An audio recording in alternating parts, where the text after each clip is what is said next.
artillery language. So you better mind yours when you fight for, when your time's core, when you die for the diamond rings that you're branded. What's up, everybody? This is Awesome Talk, and we are here with another one of our very special interviews, maybe one of the most special interviews that we've ever done. Quite special. We are here with Stig of The Dump from the UK. I just want to Andrew clap harder. I just slapped my thigh. And I want to go round around. of applause. Yes. After the word special, I feel slightly offended. But Well, I didn't say short bus special. We call them retards here in the States. So, we're going to introduce ourselves. I am Rick. Stones. I'm Andrew. Sarah. And we already know who he is. And we already know. And that's Stig. Stig. How's it going, man? Yeah, man, I can complain. I was about to say I can't complain, but I'm a miserable shit, so I definitely can complain. The weather's been hot as do you know what I mean by close? Do you say the word close, like humid? Okay, yeah. Disgusting. Yeah. Fucking close as incestuous twins out here. It's like proper fucking hanging in the air. So I can't, and I'm a fat shit, so this is Britain. There's a reason I stayed in this miserable hellhole of a country, and that's because the weather suits me fine, and it ain't suiting me right now. No, so. Dude, it's all changing, man. Yeah. It feels like a hot shower everywhere you fucking go. Yeah. It's Exactly. disgusting. And it sucks, dude. Yeah, So- shit. Dude, I've been fucking listening to you since before the homeless microphonist even came out. So it was Sorry. a long ass time. Dude, it was a long time ago. I mean, it was like maybe a little before the MySpace days, because I remember communicating with you on there. So it's What was before MySpace? Like real pen and paper? Yeah. We were pen pals. Yeah, fucking bottles, cave people is what they were. bottles thrown in the ocean. Yeah. Yeah. Such wine bottles with notes on Fucking them. hell. And Thank you for wasting your time on my bullshit. I appreciate that. you are retarded accomplished. I am. Yes, I am. No, I'm saying that you're fucking insanely accomplished. I mean, really, like, impressive across the board. So insanely accomplished that I'm struggling not to look at the tiny picture of myself. It's really winding me up. Sorry, I'm trying not to be all fucking... I am pretty and fat. It's a disarming combination. It's hard to not stare at myself. Dolphins do it too. I've just realised that this is me covering myself and not the image And of not myself. the image, no. But you can still That's see you. just for us. That's so But we anyway, don't get back to how good I am. Dude, I was watching I don't know if you're familiar with Vice. It's like a news agency. Yeah, no, the Vice is huge out here as well. Yeah, dude, I saw an article they did. It was probably less than a month ago. It was about hip hop in the UK. Yeah, but And you know, it was Vice is one of those double side. 1 second, what's up, baby girl? I'm being too noisy. It's a burden. The thing with Vice is it's a double-edged sword. Like, I actually really rate a lot of their journalism is very forward-thinking. There's a lot of cool as fuck. I mean, the one about the dudes who fuck donkeys in Catalonia, that's amazing. But really and truly, there's also that snarky hipster, we're better than you bullshit side of it, and that's what that. Yeah. I mean, don't get me wrong. Like, there's a large part of that in me. I have a lot of issues with the scene that I'm part of, that I'm lumped in with. You know, it's the same with all niches. There are fucking idiots in there, but you know, like, Vice is a big platform. It could have done something with a scene that struggles because of how small it is. But it didn't. It did the usual totty, wanky, fucking, let's laugh at these fools, which is fine because I laugh at them, but I'm on the inside, you know what I mean? So sure. I get to laugh at them. Yeah, like reading it, you know, they kind of pinpointed a certain group of people. It was kind of like they were calling out people that were into hip hop in the UK as hipsters. They're fucking tight jeans wearing fucking idiots, and they just stand around a club. And I'm like, dude, there's a completely other side to this that they are not touching on at all. And, of course. The problem is that they're rarely right from an insider's point of view. They're right from an outsider's point of view. And therefore, if they're not... Like, the thing about hip-hop is, and not that I speak for hip-hop, but, like, real hip-hop doesn't give a fuck about your opinion. Mine, yours, Vice's, doesn't give a fuck. It's punk, you know what I mean? I was going to say, it's similar to punk. Yeah, fuck you, man. I'm doing this. So I don't give a fuck what you think of me. But obviously, you know, I really appreciate any support that comes my way.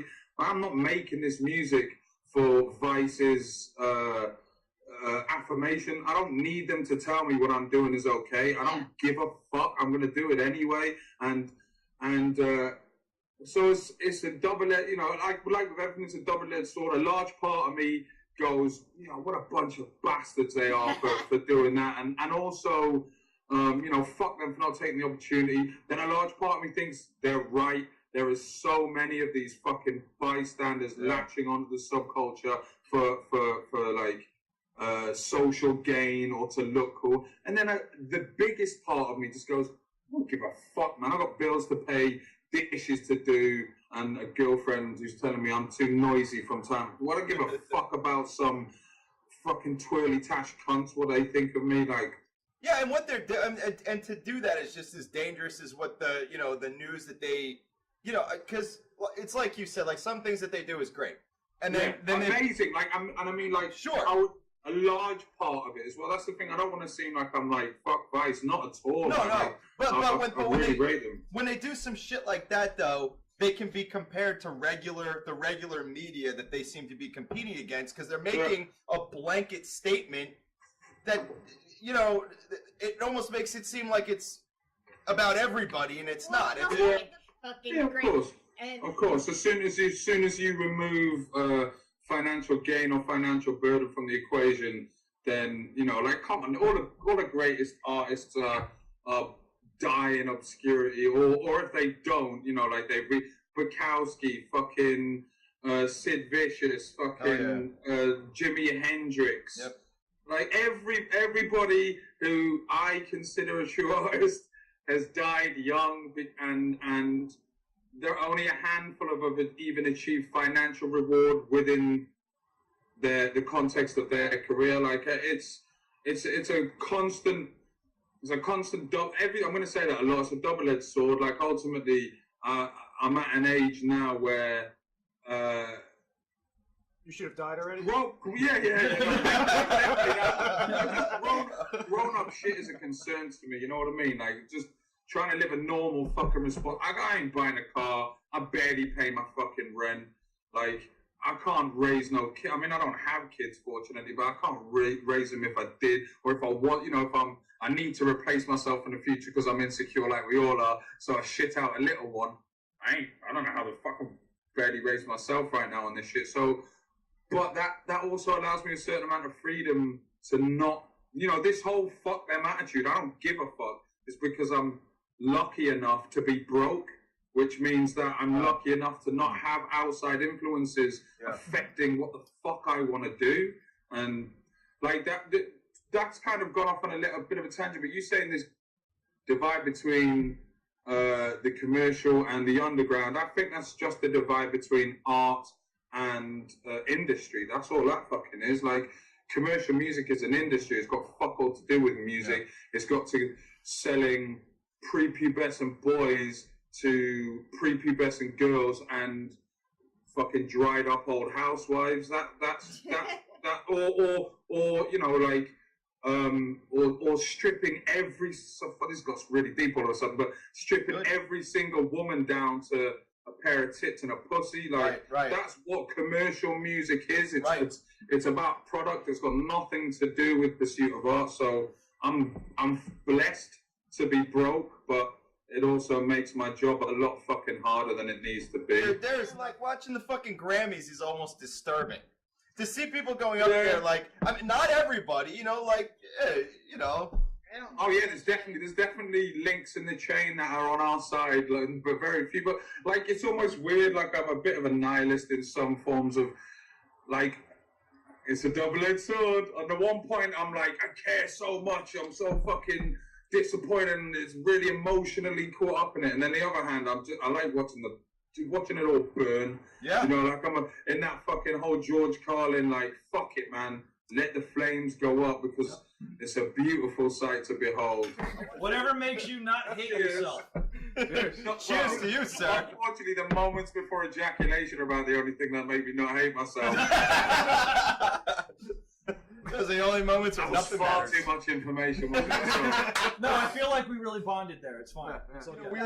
You were talking about before, we were talking about the divide between the underground and the mainstream and how difficult it is to maintain any integrity as an artist if you want to switch over. And I immediately thought of like Tech 9.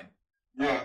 You know, you look at Tech 9 and how difficult it has been for that motherfucker to break out into any, to even be released in stores. I mean, recently it was the it's first time. ridiculous. And he's like in his mid 40s now? Like, and he's been at it for forever. Longer. Yeah.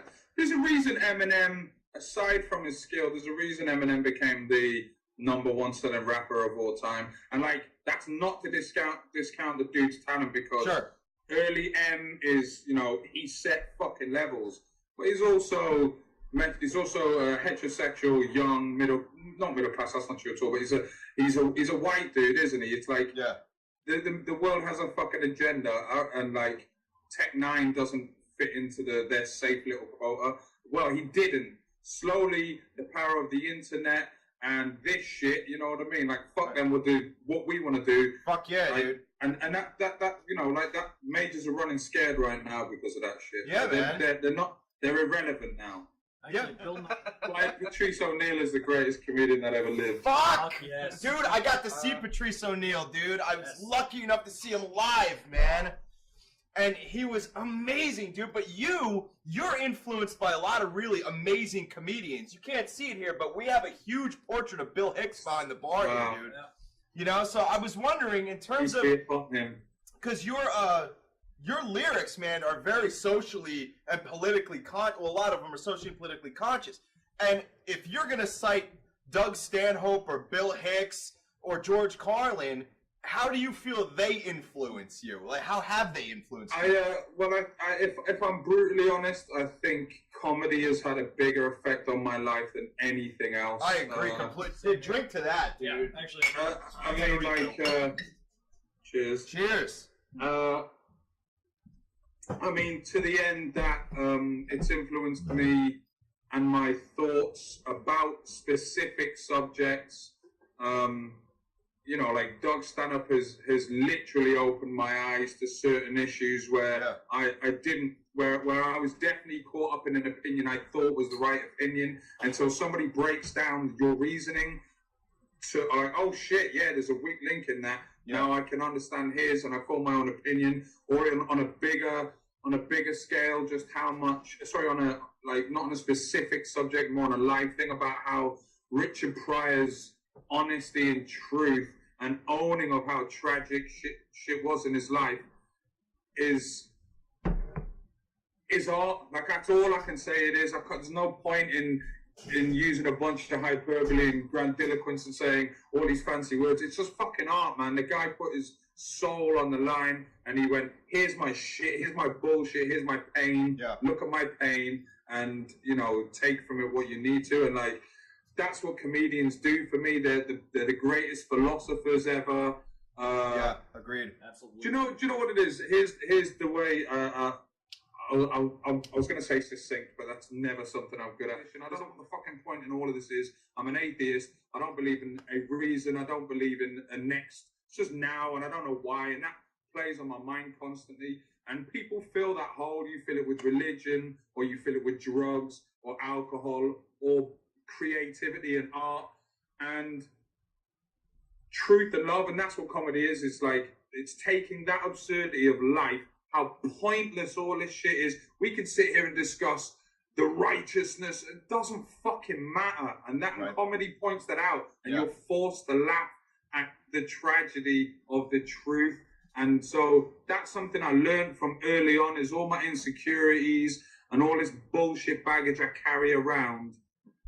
I can use that for positive, and I can laugh at it, and I can laugh at the absurdity. And like, I'm a huge cynic, so even now, even like if I've had a miserable day, I'll go to like, just like all of these pussies, I'll go to write some funny I said pussies and then the cat went crazy. Of course, yeah, she went I got to ballistic. write some like woe is me emo update. In fact, I actually did it the other day. I wrote something emo and I'll hit send and then I'll just laugh at myself. What a fucking idiot! What are you doing? And that's changed my whole thought pattern. That's changed who I am as a person, just from comedy and so that's how it's influenced me. And then from a first-hand perspective, I learned early on, the quicker you make people laugh, the quicker they'll accept you.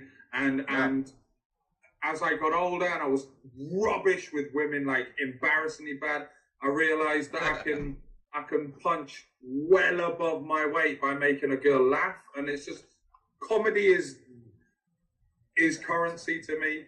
Do you know what I mean? Like, sure. It's the be-all and end-all of everything. I don't know how this is into the fucking ether. You know what I mean? So it's just been really frustrating. So those 3 bootlegs are a result of that frustration of not wanting to stockpile shit.